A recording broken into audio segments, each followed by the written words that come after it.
go ahead and get started. My name is Dr. Amy Sarkowski. I am the director of the Institute at the Children's Center for Communication, Beverly School for the Deaf, CCC-BSD. The Institute is pleased and honored to have the opportunity to strive to bridge research and practice. One of the things that we're focusing on this year is really thinking about family engagement, as well as diversity, equity, and belonging.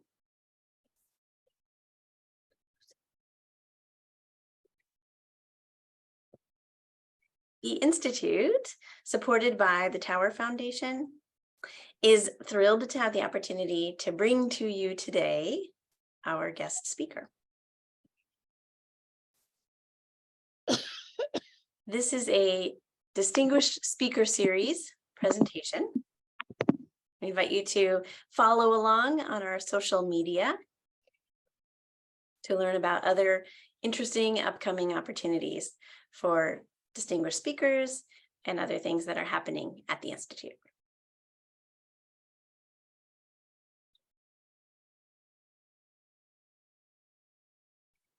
I'm going to mention a few things about this evening's meeting before we get ready for the presentation. We will have ASL English interpreters available throughout. If you would like to have access to pinning those interpreters or having multi-pin access, please let us know through the chat and we will ensure that you have access to those.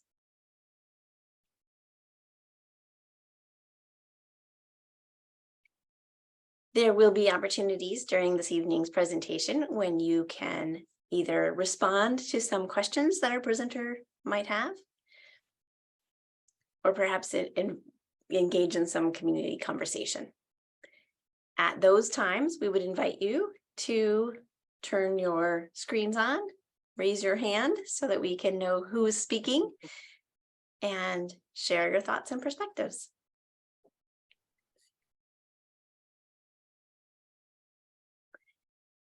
If the speaker is presenting, we do ask that you keep your videos off, which allow for easier visual access for everyone.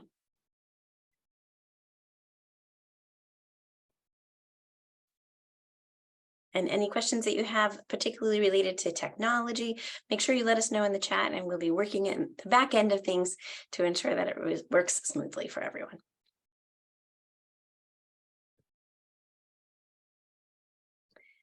We are so honored this evening to have with us Djenne-amal Morris.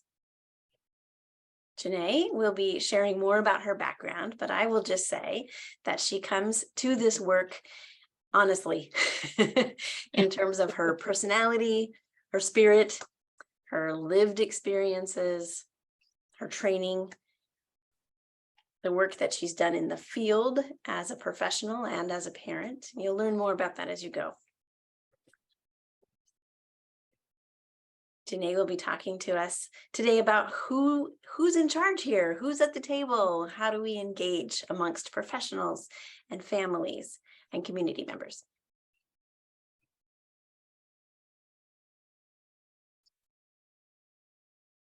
With that, I will turn it over to Djenne, who will do more of a self-introduction and get us going with this evening's talk.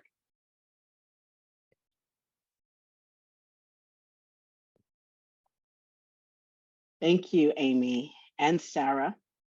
And it's just so wonderful to be a part of this and to really be able to share over 30 years, I don't believe I'm saying that, but over 30 years of experience in the field of deaf, hard of hearing, intellectual disability. 27 of those years, actually 28 of those years as a parent, and probably about, I would say 6 or 7 more as a professional. And the one thing about a lot of us in this field is that the field chose us. And so I thank all of you for being here. Sometimes we think, okay, we'll go to school, we'll study, and we'll become who we are today. But really, I believe that this field chooses us because it's such important work. It's the hardest work we'll ever do. It's um, fun, it's exciting, it's challenging. And so tonight I'm going to share a little about the work I've done just throughout, but also highlight a lot of the families and professionals that I've worked with and been able to glean so much knowledge from. I do want to acknowledge that although I am presenting to you, I stand on the shoulders of many people, many professionals, many parents, many children on their shoulders, who've helped me to become who I am, who's taught me, who I've taught, and so and we will be talking about that tonight, and that's why this is so important to me.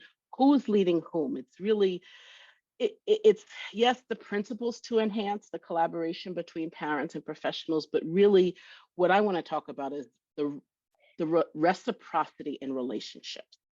And if you hear nothing else, it's all about the relationships. We're going to go through a couple of principles. We're going to talk about some strategies. I do have some very introspective questions for everyone to think about. And just as a disclaimer, if anyone would like the PowerPoint, you can contact myself. My email will be at the end, or contact Amy or Sarah. And again, let's have a dialogue. Put things in the chat. Sarah's going to be looking at the chat. And so if she wants to stop or if there's a question, please feel free. So here we go. Next slide, please. All right. So this is my why. And it's actually a small village of my why, but this is the why that has brought me into this field over the last 30 plus years. So at the top there is my husband, Michael, and he and I have been together. This year will be 40 years, and married 32 of those years. And then Imani on the top, holding Vandy. Imani is my oldest, and she will be 28 this year, and she has graduated from school. And let me just tell you, I'm coming to you from Texas. So and it's right now, it's about 80 degrees in Texas, if you can believe that. Sorry for the New England folks. I'll be up there in 2 weeks freezing. But so if I wipe my eyes or anything, it's because everything's budding here. So Imani, sojourner, will be going to Vanderbilt in this fall, to study maternal and child health with a focus on women's and sexual health well-being for women and children. And then the other young lady there, Zakia Mali Sadaka, they just graduated from UNC Chapel Hill with a degree in psychology and speech and hearing. And they will be going to graduate school probably in a year or two for audiology, with a concentration in intellectual and developmental disabilities. And as you see, those are the 3 kids down there. That's at Z's graduation. Swing over to the dog, Boston. We cannot, we can't forget her. My husband and I grew up in New York. Michael grew up in Boston, but I spent more of my formative years in Boston, went to Clark University in Worcester, called New England and Boston home. We did move down to North Carolina for Malik's health, which I'll share some more about 19 or so years, actually 20 years ago now. And finally, last but not least, the heart of our family, as we call him, Malik Asante Lamar, the king who we are thankful for, who is destined to do amazing things. That's what his whole name means, in a combination of English, Gaelic, Swahili, and Yoruba. Malik, that cool guy over there, like I said, he's the heart of our family. And for us, it's a little tongue in cheek because he was born with a heart defect. And we found that out the first day he was born. Malik has Charge syndrome, and but we didn't really know that he had Charge syndrome until he was about 3 years old. And so when they brought this wonderful bundle to me, all of a sudden, there were a flurry of nurses, flurry of doctors saying we have to go right over to Boston Children's Hospital because there are some things that are going on. So we found out at I goodness, it seems like so long ago right now, but the first night even that he was born, that he had a tracheoesophageal fistula. So that's where the esophagus is connected to the windpipe. And then when we got over to Children's, we realized that he had an arterial AV canal defect, which meant that all of the four chambers in his heart did not close. And so all of the oxygenated and deoxygenated blood was mixing. From there, the amazing, amazing doctors at Children's just started doing a lot of research and testing.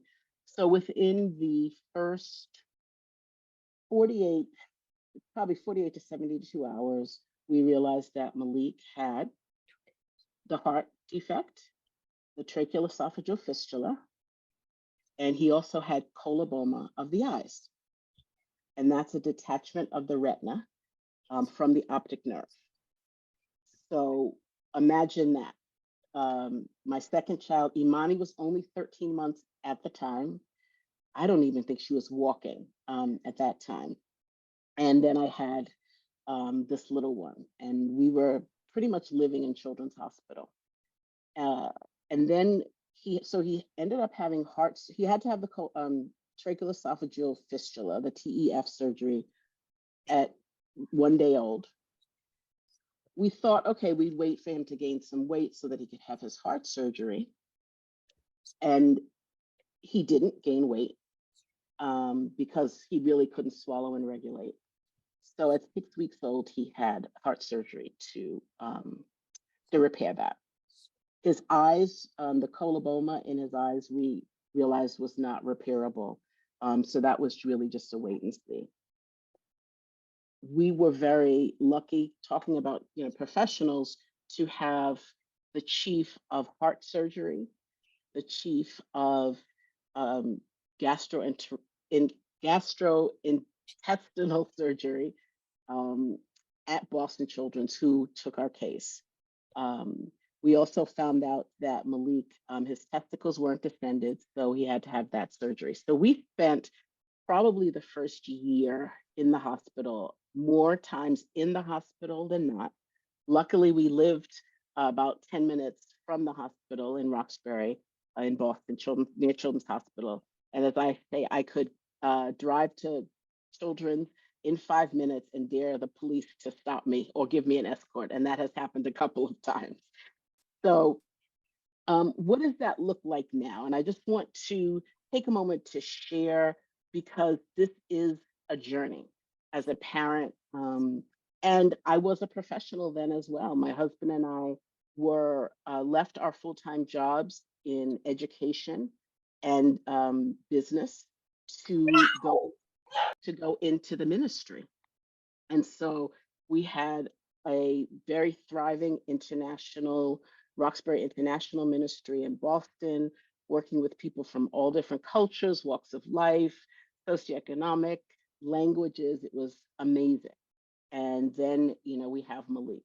And my quest became to learn as much as I could. And number one, to keep him alive, both my husband and I, to keep Malik alive, but then also to have a thriving family.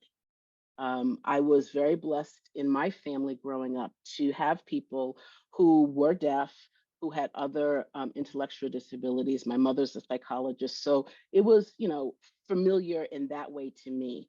And we were always taught that, we are a family, people are people, and whatever is given to them is given to us to love. And so, so that's really where the passion comes from.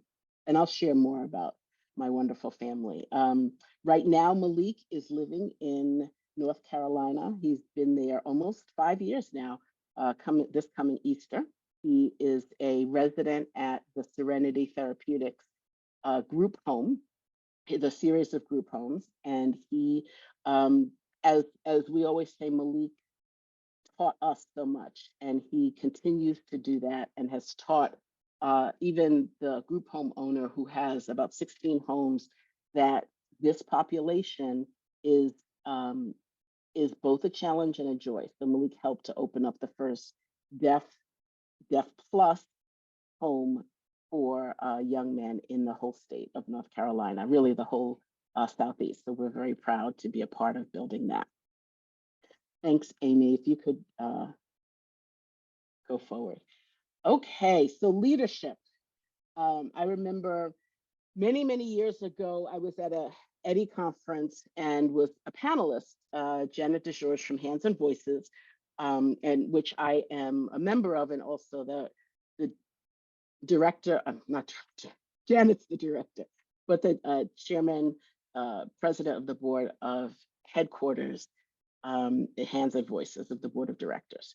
And so she had a question for us. She said, when was the first time that you knew that you were a leader?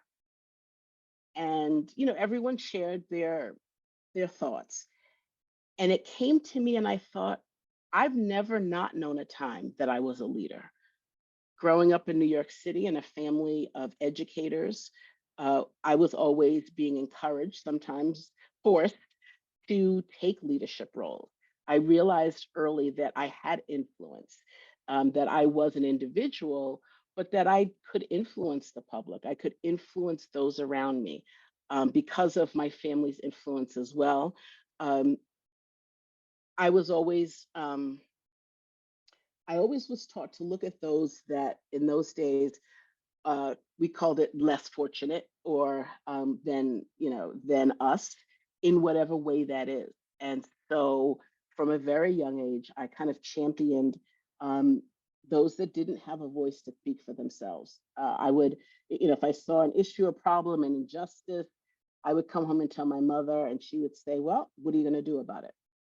And, over and over as a child, like, Mom, I just want you to take care of it. But what that taught me is that I am only as good in my leadership, in my influence, in my individuality, in my humanity, as the people I'm bringing next to me and the people that I am pushing ahead of me. And so that is something that even in this journey with Malik and our family, that's something that has been of influence for us. And so, and I really have taken on the role of helping families, parents to see the leader in them, as well as helping professionals. And what I mean by professionals, so let me just be clear. By families, it could be caregivers, anyone that's a caregiver of a child who is deaf or hard of hearing with additional needs. By professional, I mean someone who's serving them in a professional manner, such as physician, educator, etc. But by the end of this, you'll see that there's not much difference between all of us. Next slide, please. So there are a couple of key principles that I would like to share with you. There's so many. These are key principles that I have learned on my journey. Just to let you know, I have several different hats that I'm very proud of. Like I said, I am the board president of Hands and Voices headquarters, and that gives me access to some of the most amazing human beings and leaders and children and families throughout the country as well as the world. And I teach at UNC Chapel Hill. I'm a family faculty there and the coordinator of diversity, equity, and inclusion. And I have been certified in that. And so with the UNC group, they are graduate students in at the Carolina Institute of Developmental Disabilities, who are taking extra courses to learn about the different disabilities that our children have and how to support the families. And then I also am the owner, I guess, of Today with Djenne, and that is a group that supports families, parents, caregivers, professionals through training, through life coaching, through counseling, through support, keynotes, everything, in order to bring the story and bridge the gap. So that's my goal. So the key principles today that I've learned, and it was hard to make them into 4 because there's just so many lessons. But I want to talk about the power balance as we're talking about professionals and parents or caregivers. I want to talk about empathy, how important that is, cultural reciprocity. Some of you may have heard. If not, it's an amazing principle, as well as alignment. And so I'm going to be kind of going over the slides, but trying to give examples and stories of the families, because I believe stories are very, very powerful. And I have worked, I just left North Carolina about a year ago and worked at Beginnings for Parents of Children who are deaf and hard of hearing for about 15 years, doing home visits, working with families, teaching them about and supporting them in their journey when they have a child who is deaf and hard of hearing. Next slide, Amy. Okay, well, let's talk about balance of power. It is a balance, isn't it? And we hear that term a lot. Who holds the power? We talk about coming to the table. We talk about a seat at the table, and really, we're talking about who holds the power. Who holds the power as a parent? And a caregiver? Who holds the power as a professional, a doctor, a medical professional, an educator? And it's also important to look at who's been given the power, because we can feel that we should hold the power, but oftentimes in our society, especially with our children who are deaf, hard of hearing, or deaf plus, there's power in equity, and that's something I want to talk about tonight, and really try to help us to tip the scale and to make sure that that scale is balanced. Next slide, please. So the balance is a tug of war, isn't it? I love these 2 little dogs, and if you look at the rope is kind of the agenda, so to speak. If for a family member and a professional, we both have agendas. We both have what we think is best, what we think should happen with our children. And that can cause a imbalance of power. And then that's where the tug of war comes in. Sometimes it does feel like a war. I remember very early on going into the hospital with Malik, and it was myself, my husband, and my mother who came to Boston from New York. And I remember my mother's a psychologist, and she has worked with children with disabilities. So she's helping us kind of unpack all of this. So we're sitting in a room, and there's a doctor at the hospital that comes in and says, "Oh, this is just a simple plumbing job." He had his agenda. He wanted me to sign on the dotted line and let him take my child. And after I kind of grabbed my mother, because remember, she's a New Yorker, so she was not too appreciative of that. I realized that my agenda, our agenda was, does this physician fit into our family? And do they fit the agenda of our family? And here we were with a child really on the brink of death, and we were making life and death decisions. But one thing we did know was that anyone that had influence in our family was going to have the same values, and we were going to share the same agenda.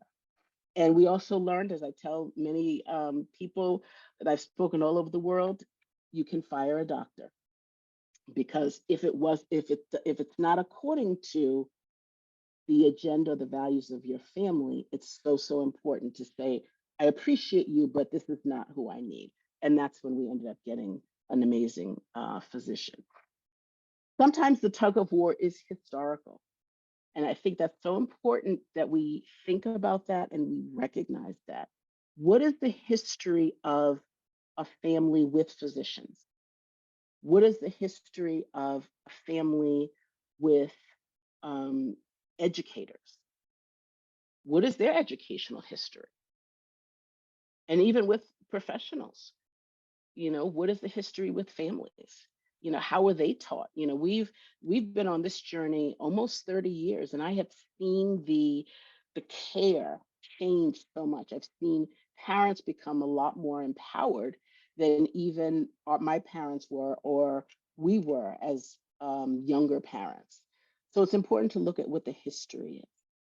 And I said right versus right, not right versus wrong. So sometimes the tug of war is two entities, two people feel that they're right. The child's kind of in the middle, but the parents are right and the professional is right. And it's the art of getting them to come together and realize that yes, both are right, but how do we find our middle ground? We have to look at the perspective. So many of us come from we all come from different perspectives. Uh, Again, like I shared, having a family, we both, Michael and I, have huge families. And so we've had exposure, perspective and exposure to many different kinds of people. We had a ministry of, folks that came to this country from all kinds of different ways. Children that had language deprivation, children that had special needs. And so sometimes I joke, I said, well, I was given Malik to kind of, prove myself. But what perspective does each person come from is so important to look at. Intent versus impact. We hear that a lot right now, even in the kind of cultural diversity, equity, inclusion, racial, LGBTQ, 2IA, just, what the movements that are so prolific right now is, what is the intent? And the intent most often is good, and it comes from, again, the perspective, the history, the agenda, but what is also the impact of how we communicate?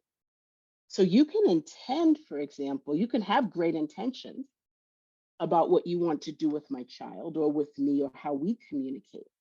But it's so important that we look at the impact, because for parents, I can tell you, the impact, they remember the impact more than they remember the intent. How does this land for me?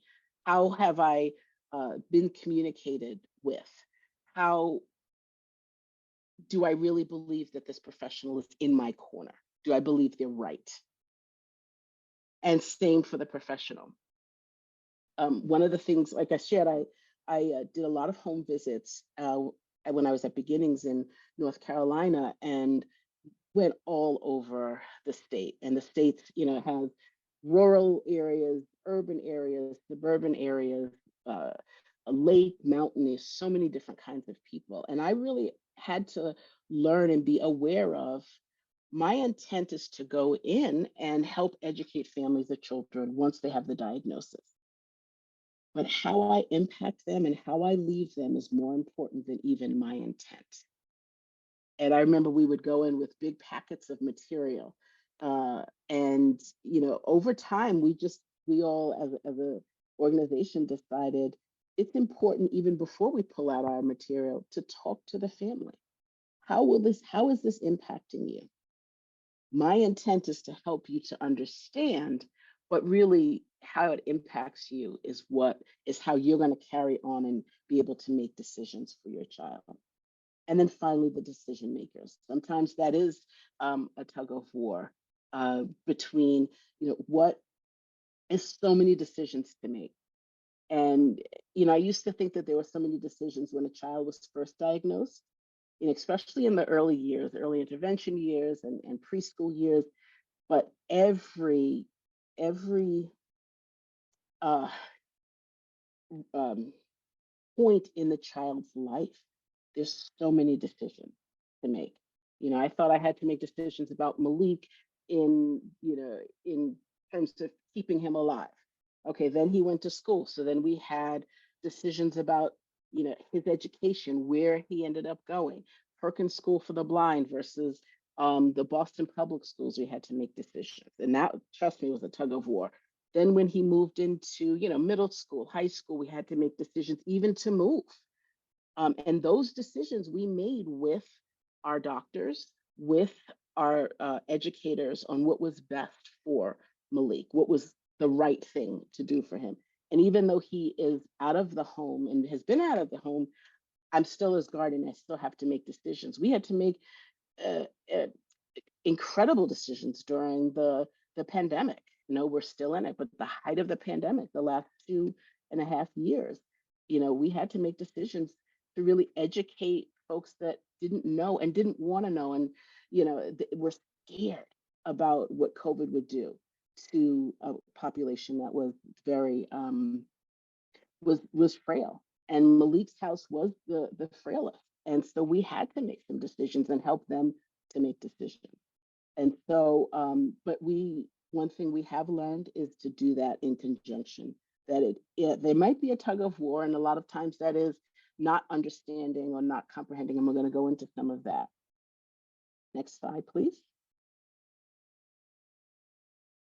Okay, so let's look at the foundation of family engagement. And I'm so thankful to be working with several schools in New England and CCC, BSD, I always say that wrong, with Amy and Sarah and the staff. We're really working on some wonderful trainings for the staff, as well as for parents and community members that we're actually starting in a couple of weeks. We'll share some good news later about that, called the Pathways. And so family engagement is so important. That's kind of another buzzword, but for so many years, families were told what to do and how to do with our children. And so there has been a wonderful push to get the families engaged. And you get a family engaged, not only are they an important decision maker for their child, but they can also be a support for other parents. And that's something that I have seen in my own journey as a mom, my own journey as a professional, and how we were engaged with. And that's something that I really believe in my work in training professionals and training parent leaders. So what's the foundation? You can read that. Is there trust? Is there transparency? Where is the humility? Do I feel respected? What is my experience, and is that looked at as expertise? Time. Time, I think, is the greatest gift we can give anyone. And are the roles defined? There are so many others, but we could go do a whole session on these right here. So if that's the foundation of family engagement, then what about the professionals? Next slide, please. Guess what? The foundation of professional engagement is absolutely the same. We are human beings that have taken different paths or have been given different paths, but the foundation doesn't change. As a professional, am I working with a family that I can trust? Am I establishing trust between us? Am I transparent in what I'm trying to teach or convey? Do I have the humility to say, I don't know? I think for me and many parents that I've interviewed and talked to, the gift that a professional can give them is to say, you know what, I don't know, but we will find out. And I know there's so much pressure, for professionals to have the answers. Parents are looking at us to, what do I do? How do I do it? Just give me the map and I'll follow it. And, there really isn't a map, but by saying we're on this journey together is so important. Next slide, please. Second principle is empathy. I always say that people do not care how much you know until they know how much you care. This is so, so important. And that really goes back to the foundation. We can have all of this knowledge. A lot of times when I would go into a home, and parents would have already Googled. And I know doctors, that kind of gets under their skin at times, is, oh, you've already Googled this, or it doesn't matter how much we know. We both have a knowledge, but if I know and you know that we're in this together, and you care, then we can go so far. I remember Malik's Dr. Lillahai from Children's Hospital. He did Malik's TEF surgery, and he comes bounding up. In fact, he was in surgery when he was called to say, there's this little 4-pound boy that needs surgery. He says, well, I won't be up until midnight, but I'll come up. And we did not leave. We sat there. He comes bounding up after surgery, and he goes, oh, is this the king? Now remember, Malik's name means the king. And I don't know how, between the basement or wherever he was to the 7th floor at Boston Children's Hospital, he understood who Malik was and who we were. And he took care of him amazingly. But just that he had that sense of empathy. And he was one of the first ones that says, I don't know if this is going to work. He's got a lot going on. And at that point, we didn't even know what Church syndrome was. Malik was not diagnosed until he was 3 years old, until he was a student at Perkins School for the Blind in their deaf-blind program. And speaking of empathy, another pivotal moment for us was when the school psychologist, Pam, at Perkins came and said, do you know what charge is? I said, I have no idea. She goes, okay, come into my office. I think Malik has Church syndrome. Because remember, we were putting all this together, and all we knew is we needed to keep him alive and he needed to be educated. I mean, that's what we were doing with Imani. And so that's what we knew to do with our children. And I remember Pam saying, I really think Malik has Church syndrome. But she had shown that empathy. She also knew him. We went down the list and we said, yeah, I mean, literally diagnosed him right there. I took it to the geneticist, who had no idea at Children's Hospital at that time, because it was so rare. And that started our journey at almost 3.5 years old, with Church syndrome. And really, the professionals that I met subsequently,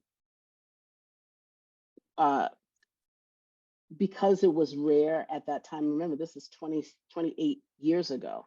So the kids were not living. That's why it was really rare at that point. Kids are living longer now with Church. And even the Church Foundation was built because of the empathy of parents and professionals to find ways to ensure that the children have the best access to a life well lived. Next slide, please. These are some key principles, and this is a wonderful source, and it is in my resources that I will provide to you. But it's the Parent Leadership Indications Project. And I really want to share this under empathy because, as professionals, we want to have best practice. We want to, remember I talked about impact. We want to have best practice that'll impact the education and the future of our children. And I just thought these were wonderful concepts. I said before, we're human, regardless of what the title is that we have, we are humans. And it's so important that we meet parents with their individual needs and goals. A lot of us as parents that, the I is an individual in IEPs. In the same way, each parent has their needs. And a lot of times, each caregiver in the family has their needs and their goals. Sometimes they work in concert with each other, and sometimes they don't. One thing my husband and I really have, um, in training in our ministry work, we move that over really to the whole world of disability and helping families and parents and caregivers to be on the same page. Working with moms and dads and uncles, aunts, grandparents, each person in the family has a different view, a different perspective, a different hurt, a different fear, and even a different dream for this child. Going in terms of the familial, what is the community that can impact the family? I always say everywhere I go, and I've been saying it for more years than I can count, the greatest disability that a family and a child with a disability has is not the title, it's not the disability, it's the isolation. It's feeling alone. And this is a journey that many families feel very alone on. We were very lucky to have a community at Perkins where Imani, my oldest, could come. She grew up there. She grew up even at Children's Hospital, the nurses were her community. She'd go and get little snacks, and she'd be sitting at the nurses' station. But at Perkins, that's where now remember, we were in Boston. We couldn't go a lot of places. It was cold. We could go to school. And we ended up building a community there of like-minded parents and children. We had every holiday at Perkins and birthday party, etc.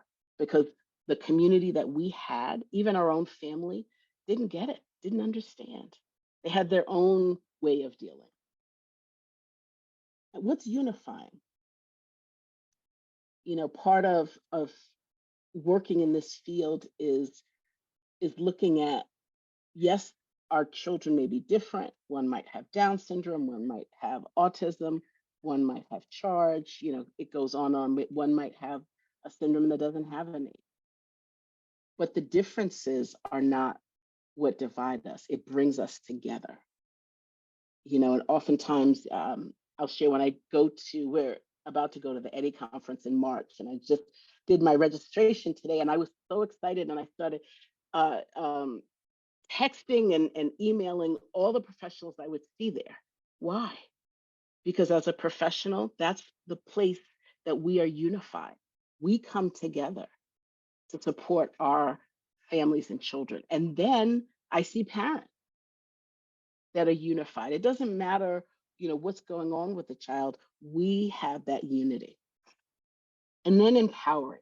We have to facilitate, the skill building and the knowledge. Now we have Google, we have all kinds of information coming at us, webinars, and all of that is fantastic. But how does a parent take that and feel empowered to speak up at an IEP meeting, to speak to a doctor if they don't understand or agree with the course, the procedure? And then being responsible.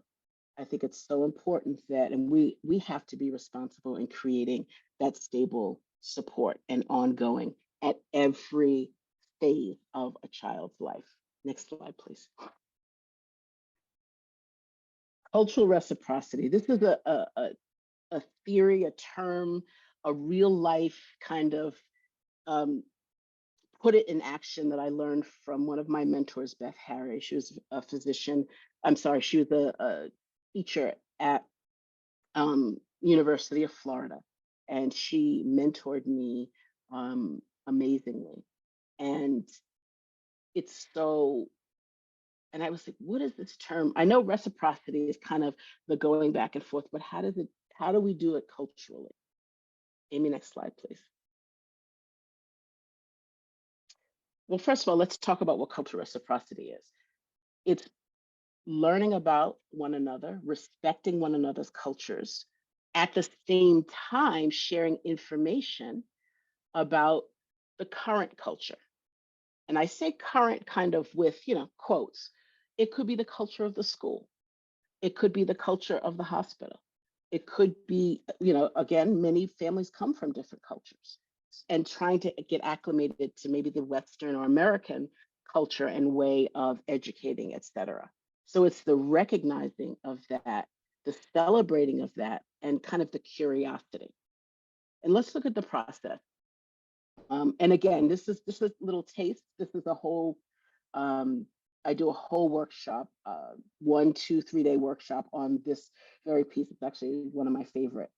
So the first step in cultural reciprocity is reflecting on our own personal biases. We all have biases, and we all have assumptions that drive what we recommend.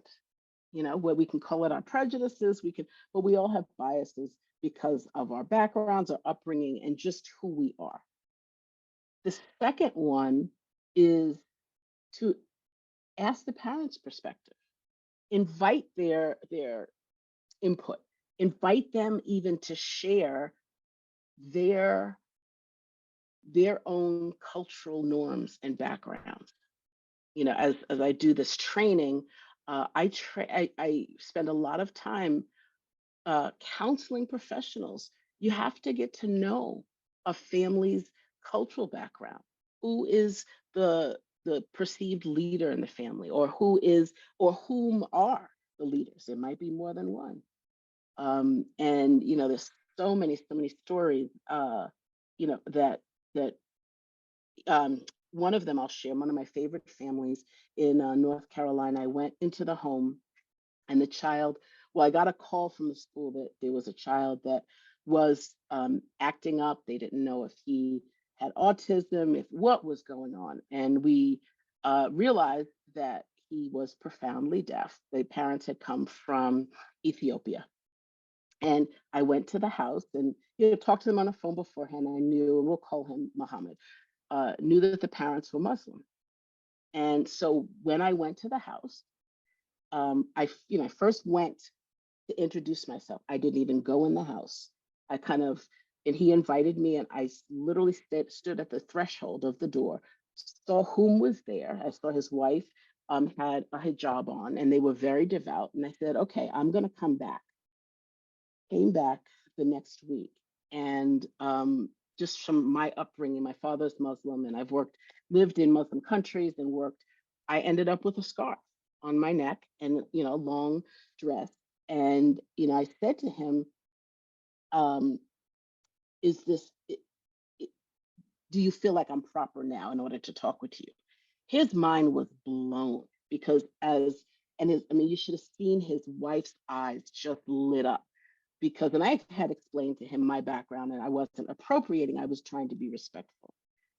Long story short, we were able to work with the school of professionals, really train the professionals that these folks had a different culture, how they came here. They were in camps for refugees, after camps for refugees, and so there were a lot of assumptions, and from a lot of the Southern teachers and professionals and the father. So they were, there was a tug of war, working with just a simple act and an acknowledgement, and then doing a simple training with the teachers helped them to get together. And I followed this kid, and he, came out of his shell. The family came out of their shell. They're volunteering at the school, which is almost unheard of, in this population. And so it's important, in step 3, that we explain our perspective, asking the parents, but also saying, okay, this is my agenda. This is what I want to do. And then finally, identifying a common ground and developing the collaborative goals. That's so important. Develop collaborative goals. So we put our bias aside, we get to know the family, let them get to know us, explain our goals, our perspective, and then we come up with goals. Next slide, please. All right, finally, alignment. It's so important. One of my board members at Hands and Voices, Tony, loves alignment. He always talks about alignment. And I've learned so much in the last 10 years, 15 years from him. We always tease him, but he always says, is it in alignment? Have to check for alignment. Next slide, please. And, I called him last night, said, Tony, I need a quote from you. And he had done some studying with another professional, but this was, his quote: a common understanding of a common goal. And this includes having a common understanding of the motivation of individuals within your team or group. And so you see the picture is that's the goal, right? Which way are we going? But there's so many ways to go. And why is this important? What does it allow for? Knowing your why as a professional, it allows for, why do you do what you do? It reminds you of your motivation. It reminds you of your dedication, why you came into this field, but it also protects. It protects against that judgment, of I'm going to put my judgment on you. I don't want you to put your judgment on me. But if we can have that common understanding. Next slide, please. These are just some questions to explore as we're looking at alignment. Do the values and the practices of the parent, do the values of the parent, the practices of the professional, and the needs of the child align? Remember, in cultural reciprocity, the last step is looking at the goals for the child. So do these values, do the parent and professional values align? How is alignment defined? For many of us, it's different. And that's where the discussion comes in. What is my perspective? And what is your goal? What does it look like from each perspective? And oftentimes, this is a question we don't always ask, is what needs to be adjusted? What needs to be changed? I think of IEP meetings so many times, we're just stuck in what we have, what the money is, what the way, the goal, but what needs to be adjusted? For kids who have multiple disabilities or co-occurring conditions, there's always an adjustment. They never fit the bill. And what needs to be adjusted? Who else needs to be consulted? That is so important. Are we building kind of the web around ourselves, the children, the families, even the country? I can call up anyone right now on any issue and say, I need you to step into this. How can I help Malik's transition plan to go well? I can call up my friend Mike. How do I deal with him in the group home in terms of employment? I can call another friend. And so that's so important. And then what tools are best used? And I love this one. When do you just toss it and start again? Sometimes it just doesn't work. And both parents and professionals have to have that flexibility to say, you know what, let's just start over. Let's rip it up. Let's come back and start again with more information. Next slide, please.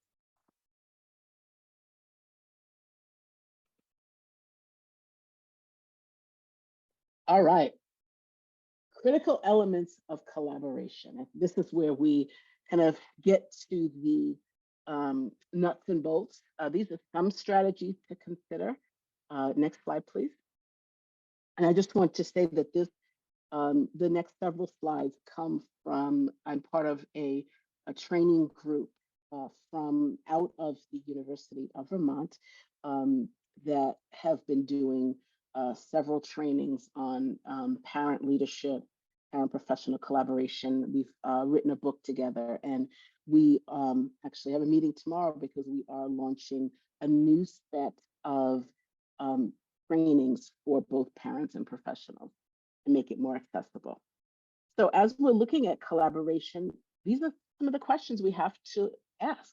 First of all, how is collaboration defined? We can define it in a book, in the literature, but how is it defined in practice? What does that really mean?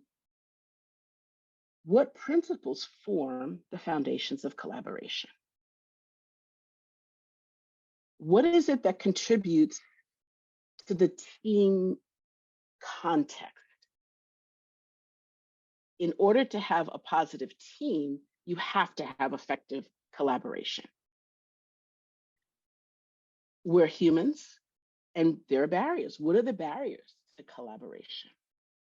Part of that, in that whole training, I talk about what are our boundaries. That's so important.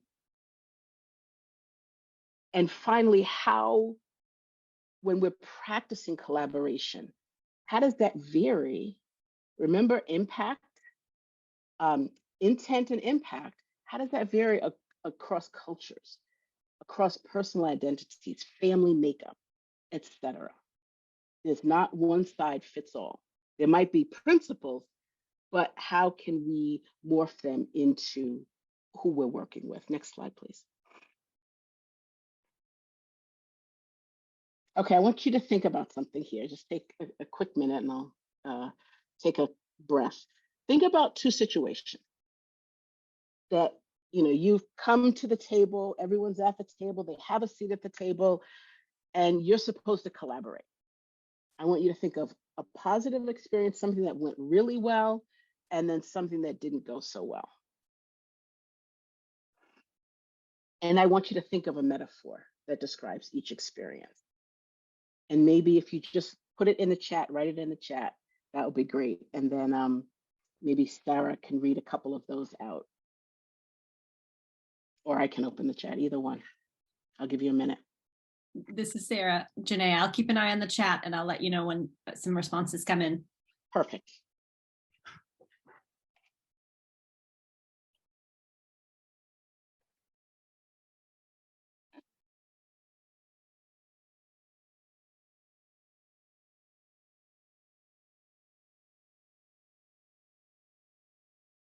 Okay, come on, y'all. I've shared so many of mine. It's time for you to share. Think about a metaphor that describes it. Maybe I could start us off, Janae. Oh, I would love that. Thank you, to share. Sarah. I was actually participating in an IEP meeting today for a child who very recently turned 3. And so this was the first IEP meeting with the home district for this family. Very overwhelming. This is a child with multiple complexities. And it was really a model of what it should look like. There was different professional opinions in the room. There were parents themselves kind of had different opinions from one another, but it felt very collaborative. It felt like everyone was heard. And it felt like we came away from the meeting, not necessarily with certain things decided, but having really laid out all the various options and each party kind of explaining why certain supports might be necessary for this child. So it felt like a productive meeting in that all the various perspectives were acknowledged and valued. And I would be interested to learn more from the family as well, how they felt about the experience, especially in a few years to look back at this first IEP meeting, which is, I'm sure a very overwhelming one. Yes. That makes me think of, Sarah, a tree, kind of a metaphor of a tree. You have the trunk and the foundation, and then, so many people are involved that are building and are going to be able to grow through that. Anyone want to just throw in the chat something that didn't work in collaboration? Well, I'll keep going because I want to make sure we have time to share. So if anything comes up, just put that in the chat. Next slide, please. Okay, so what is the purpose of collaboration? For parents, we want what's best for our child. We want to see them, educationally, socially. We want to see them having a future. And so often that's kind of a blinder for us in what future will they have?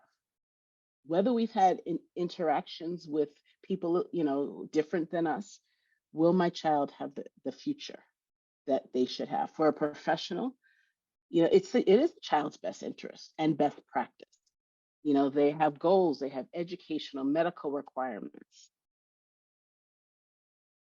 But for both, it's so important to understand what is important to the parent and what is important to the professional. Remember the balance to meet the needs of the child. Remember the cultural reciprocity.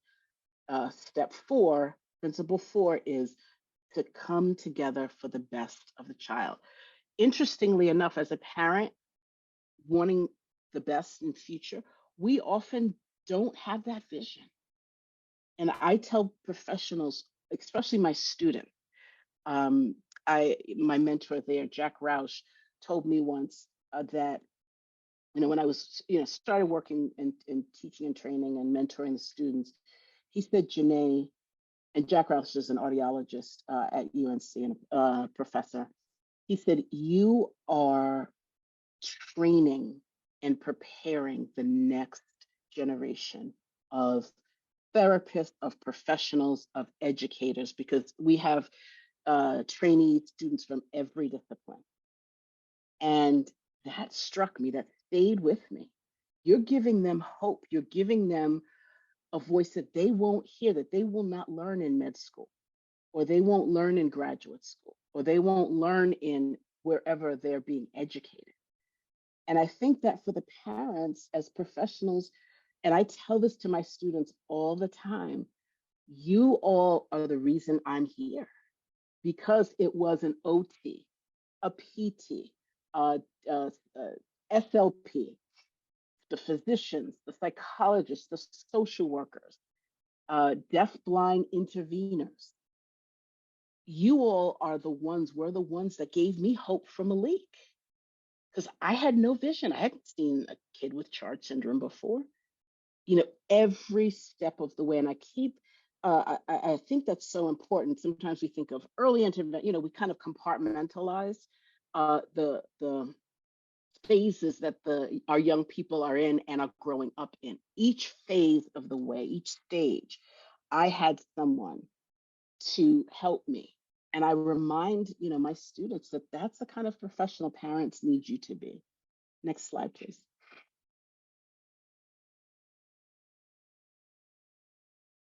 Okay, so what is collaboration? I'm going to pick a couple from here because you can read that. Because we did talk about all team members working together, looking at the value of each participant. But number 3, respects the unique perspectives and expertise of all team members. That we come to the table with expertise. For the family, the caregivers, we're the ones with them day in and day out, staying up all night, cleaning poop off the walls, changing G-tubes, working with the rest of the family, the siblings, keeping it all together, keeping the notebook. I have more notebooks and daytimers than anything, right? And so I need to be validated, but also looking at the unique perspective of the professional that's serving me. They do have a unique perspective. They are the professionals. They've seen, some haven't, but they have seen and they have access to information that I wouldn't have access to. And again, it requires that trust. Remember that trust is the foundation and the shared sense of responsibility. Next slide, please. Thank you. I saw someone put that in the chat. Hold that for the end. I'm almost done. What is the key for teams? Again, some of this you'll see is repetitive. I can't stress it enough. It's really not rocket science. It's learning the basic values and repeating them over and over again until we become the experts, both for parents and professionals. We just talked about that, valuing the diverse membership and the ideas, the lived experience. There is nothing like lived experience. I can validate the expertise of Malik's audiologist. or his deafblind intervener. But I have the lived experience of being a parent and being a professional in the same field. I have the and you can put, anything in there. I have the lived experience of being a mom, a Black mom of a Black child, of a Black boy with a disability in a world that's not very friendly to them. I have the lived experience of being raised up in this field, and having people pour into me.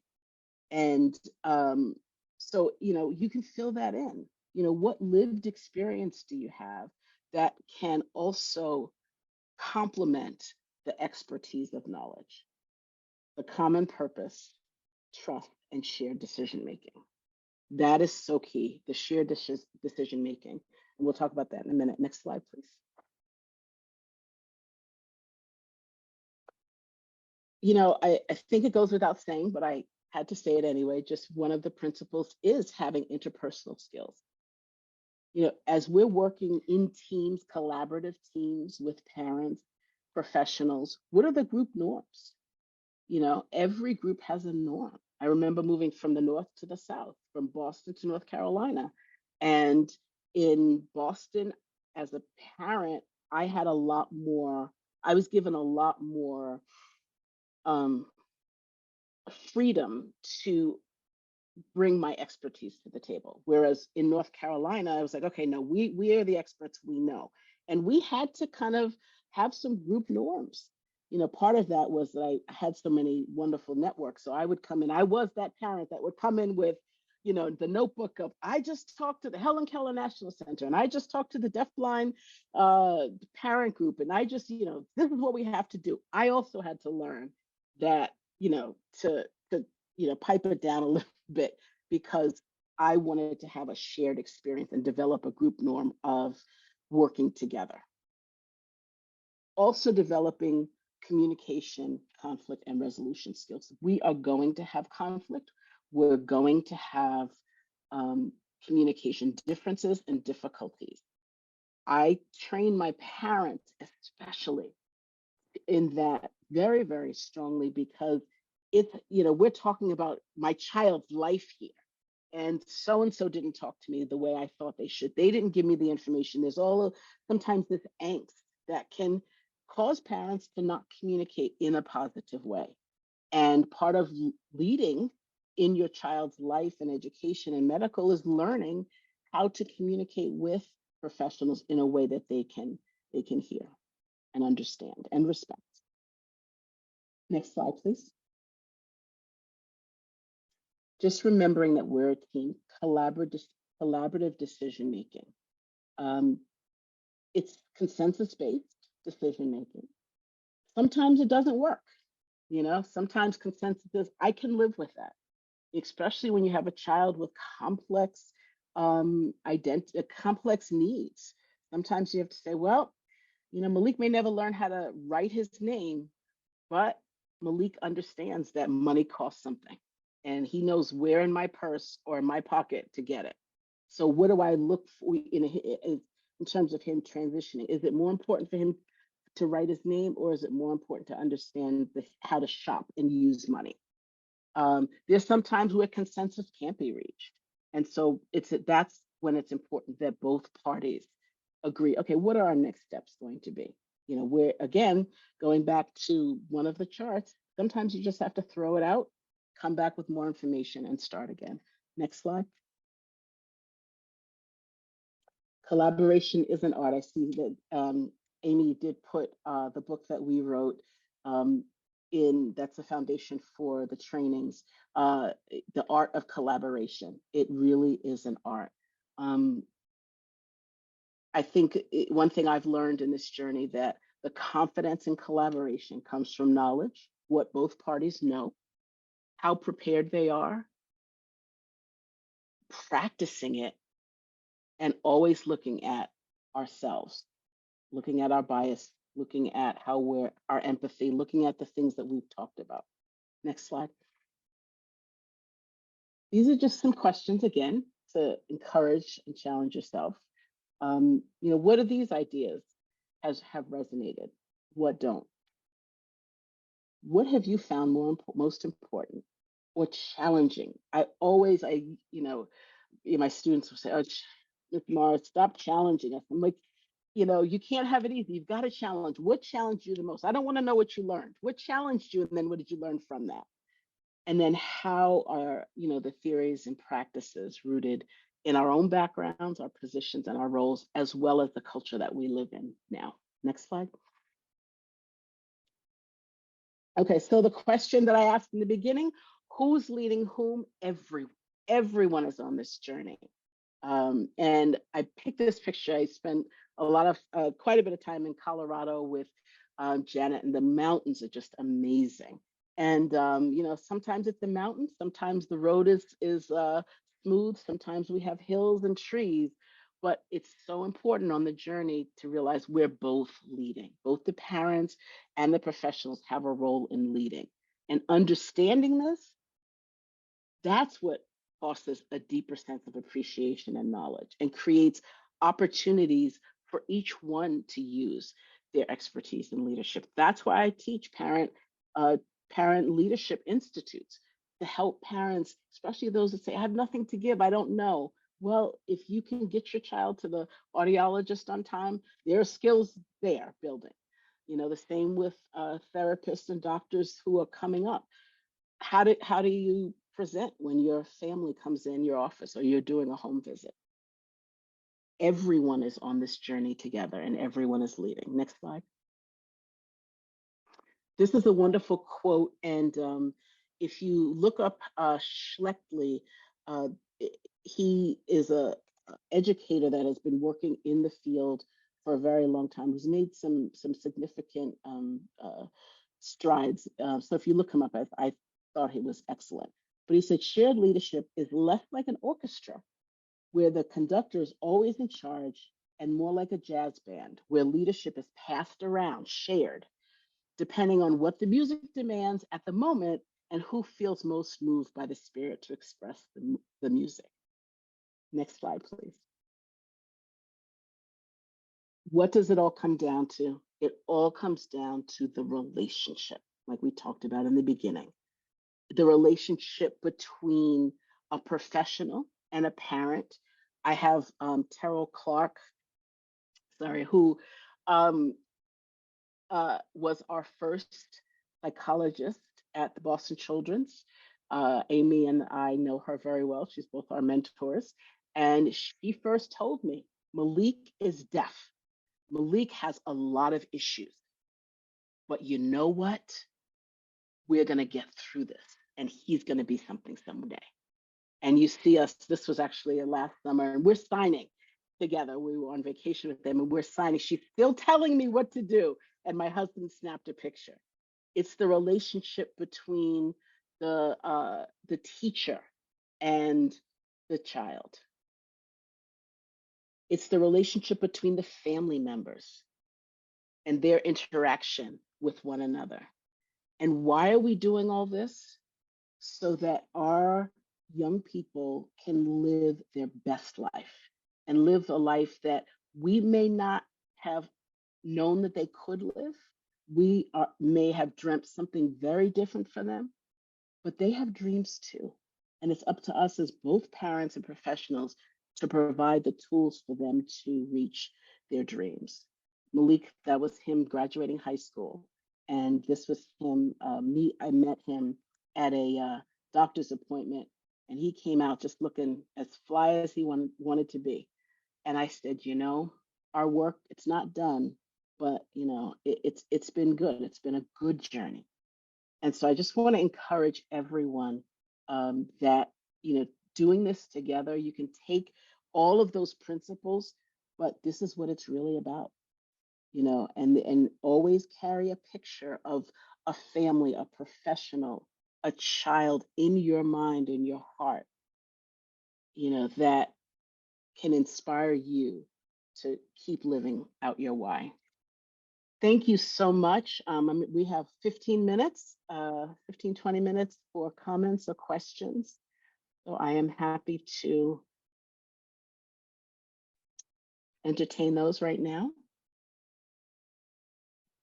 Thank you so much, Djenne. I love seeing it wrapped that way with those beautiful pictures of your family. That was a great way for us to feel inspired that, sometimes the journey feels long and can feel heavy, but thank you for bringing the lightness and the joy as well. I wanted to make sure we highlighted one of the comments that came through on the chat. Sure. Following your prompt about negative experiences and positive experiences. This participant says, I have positive and negative experiences. Once there was no collaboration and my child's services was compared to another student's with similar educational needs, even though IEP is individualized to my child. And I reminded them that. Positive experience, my child's needs were heard and agreed for further evaluation in order to support a request for a related service. Thank you for sharing that. Also in the chat, people have commented on your wonderful pictures and given some applause. Some people have stepped off, but said, thank you so much for sharing your story and your knowledge, and said this has been great to listen to and has some really great information. Thank you. At this juncture, we invite those who are here to join us. You can add more comments into the chat, or feel free to turn on your video and share your thoughts with us that way. There's a question about a copy of the materials. We have recorded today's presentation, and we will distribute that to those who have registered along with the slides. If I could just say a comment, since we have a little bit of time, about the positive and negative experience. And, yes, it is an individual IEP. And we want our child to get the individual attention and services that they need. Absolutely, hands down. I also look at it another way, though. If once that's done, because that child needs to have that focus. But if I could use some of that information to help another child in their journey, in their individuality, then that's also what it's about. That's part of the collaboration. And, we had to do that quite a bit because, the deaf-blindness in charge is such a low incidence.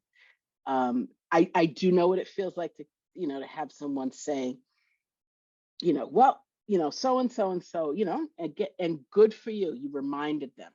We're talking about Johnny here. We're not talking about so-and-so. But then afterwards, if there's an opportunity that they can learn from what's going on with our children, that's the gift that really keeps on giving.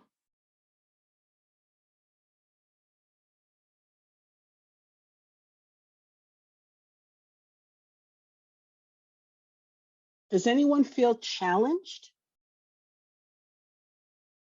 Since that's what I like to do. What's a challenge or something that maybe didn't resonate? Amy? Amy here. Of course, Amy. I would say that for the faculty at CCC BSD, some of what we hear is that sometimes it's hard just to engage the families. So you described, the building block of getting going with this collaboration is building trust. But sometimes just even before you can build trust, they have to be in connection and in communication. So how might professionals extend an invitation to collaborate with families in ways that can feel welcoming and can encourage families to be willing to take that first step toward trust? Excellent, Amy. Thank you for that question. We've had a whole discussion with your team about that. You can't assume the trust, and again, each person brings their own perspective and their own kind of luggage and baggage to both teams. And I think having honest conversations with a family and saying, I am working with your child, and I would like to establish trust. How best do you want to be communicated with? What are your beliefs? I have some clarifying questions that I do in a training. Who knows about, the child's deafness, or who can communicate? Just some questions to help draw the family out and establish that I'm not asking this to get in your business. I'm not asking, but I'm asking this so I have information in order to serve you as a family. and then opening up and saying, you know, if what we're doing isn't working, then let's figure out how we can communicate even better. There's so many ways, even, you know, now of communicating. It could be a notebook back and forth, a book, I'm sorry, a notebook texting. There's so many ways, emailing to communicate. But really setting it up that should be one of the first discussions. How should we communicate? And then if there's a difficulty, say it. Say, I really want to help, but I'm having a hard time getting in touch with you. Is something else going on? Is there something we need to talk about? Rather than trying to fix, right, and solve, but having that open communication. And a lot of times it's taking a risk. Sometimes it's saying the hard things that a parent doesn't want to hear. And sometimes you'll get that pushback, and sometimes the tears will come, or sometimes, you know, that could be the key to unlocking. And we're so afraid to hurt feelings and, you know, all of that. Sometimes, you know, I'd rather give it to me straight, no chaser, than kind of dance around it. And then I don't know what you're talking about. And I see you playing, and then I look at you and you're playing games, you know, and so that's hard. It's hard. Get advice before you do that, get input and support before you do that, to make sure you are doing it, you know, in a responsible way. So I think I see a question in the chat.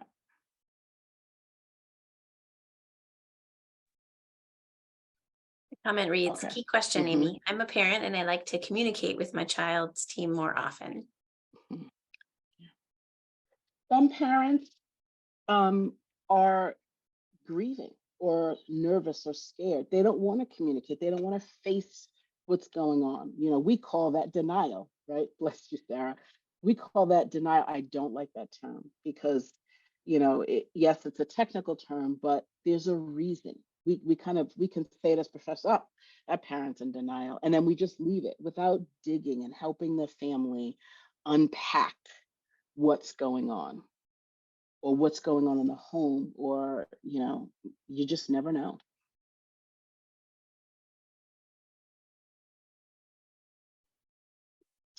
Anyone else? We've got about 5 minutes.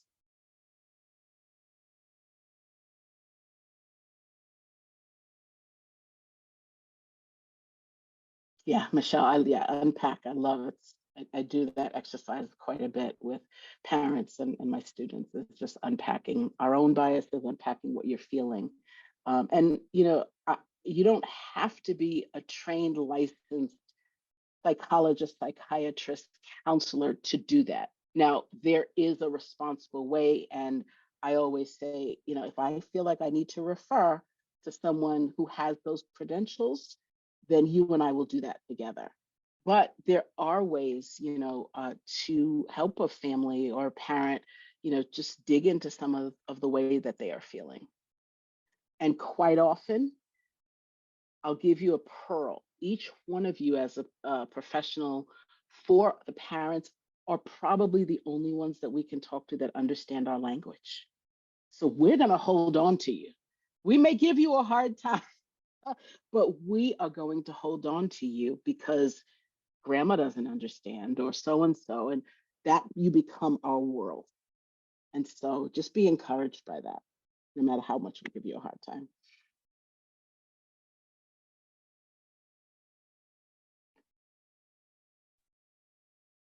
Comment in the chat reads, thank you for this learning experience. It was wonderful. Thank you for coming. Please feel free to email or text, call, any questions, any ways I can be of service. I'm happy to do so. If you're going to be at Eddie, we'll have a corner. One more comment. As a related service provider, I loved your input about admitting when you don't know, but knowing that you'll figure it out together. And another comment said, I think it may take some people longer than others. So giving people time and doing a lot of listening. Mm-hmm. Another person said, this has been one of the best presentations. See you at Eddie. Oh, That's Michelle. come find me, Michelle. I'll give you $20 in Eddie for saying that.